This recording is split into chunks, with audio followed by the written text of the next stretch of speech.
তার এক নম্বরে নবীর প্রিয় বস্তু ছিল দুনিয়াতে আতর, সুগন্ধি। তিনি দুর্গন্ধ পছন্দ করতেন না। বাবা, আপনি এই দুর্গন্ধওয়ালা বিড়ি মুখ লইয়া, প্রতিটা বিড়ি তো দুর্গন্ধ, প্রতিটা সিগারেটে তো দুর্গন্ধ, আপনি এটা নিয়া রাসূলুল্লাহ সাল্লাল্লাহু আলাইহি সাল্লামের সামনে কেমনে দাঁড়াইবেন বলে?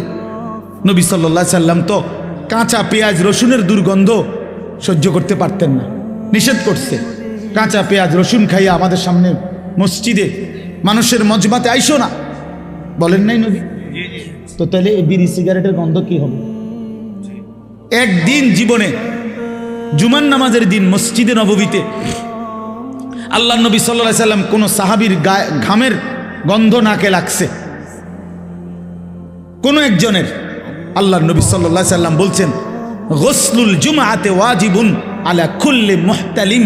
হাদিস, জুমার নামাজের দিন গোসল করা প্রত্যেক প্রাপ্তবয়স্ক ব্যক্তির উপরে বাধ্যতামূলক। একদিনেরও ঘামের গন্ধ নবী পছন্দ করে না। যিনি এত পবিত্র, এত পরিষ্কার, এত সুগন্ধিময় ছিলেন, তার সামনে কেমনে দাঁড়াইবেন? ও বাবা, বলেন না কেন? আপনার বিবেককে বলে গেল।